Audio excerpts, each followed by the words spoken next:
ఆరంభంలో మొట్టమొదటిగా ఎంతో సుందరమైన ఏ కాలుష్యం లేని భూమిని దేవుడు సృష్టించాడు. అది అందమైన పువ్వులతోనూ, పండ్లతోనూ, రంగురంగుల పక్షులతోనూ నిండి ఉంది. దేవుడు తనలాగే ఇద్దరు మనుషులను అనగా ఆదామును, అవ్వను సృష్టించాడు. వీరు ఏదెను అనే తోటలో ఎంతో సంతోషంగా జీవిస్తున్నారు. అది వారికి బాగా నచ్చింది. అక్కడ జంతువులతో మాట్లాడుతున్నారు, చెట్ల కింద విశ్రాంతి తీసుకుంటున్నారు, మంచి రుచికరమైన పండ్లను తింటున్నారు. అయితే ఏదెను తోట మధ్యలో మంచి చెడ్డలను తెలిపే చెట్టును దేవుడు ఉంచాడు. దేవుడు ఆదాముకు, హవ్వకు ఒకే ఒక్క ఆజ్ఞ ఇచ్చాడు. ఈ చెట్టు పండు మాత్రము మీరు తినకూడదన్నాడు. కానీ తెలుసుకోవాలనే ఆసక్తి శక్తివంతమైనది. ఒకరోజు చాటుగా ఒక పాము హవ్వను కలిసి దేవుడు ఆజ్ఞాపించిన పండు తినవచ్చని, దీన్ని తిన్న తర్వాత మంచి జ్ఞానవంతులై దేవతల వలె అయిపోతారని ప్రేరేపించింది. ఆ పండు ఎంతో అందంగాను, వివేకమునిచ్చు రమ్యమైనదిగాను హవ్వకు కనిపించింది. ఆ పండ్లలో కొన్ని తీసుకొని తిని ఆదాముకు కూడా ఇచ్చింది. అప్పుడే వారి కన్నులు తెరవబడ్డాయి.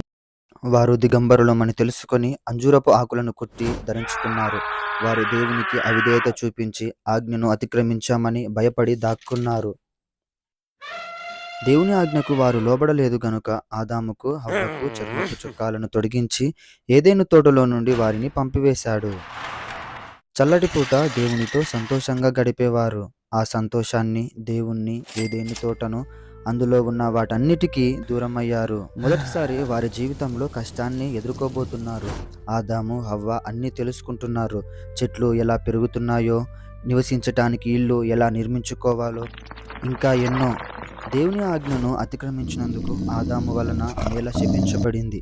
కనుక వారు బ్రతికినంత కాలము కష్టపడి వచ్చిన దాంతో కడుపు నింపుకుంటున్నారు. అయితే దేవుడు వారి జీవితంలో సంతోషాన్ని కూడా ఉంచాడు. దేవుని దయ వలన వారు పిల్లలను కని భూమి మీద ఒక కుటుంబంగా ఏర్పడ్డారు. ఆదాము మరియు హవ్వ వారి జీవిత ప్రయాణంలో ఎంతో నేర్చుకున్నారు. ఎదురైన సమస్యలను ఒక సవాలుగా ఎదుర్కొన్నారు.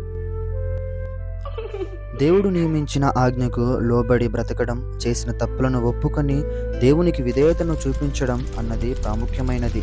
అది మంచిది అని ఈ కథ మనకు నేర్పిస్తుంది.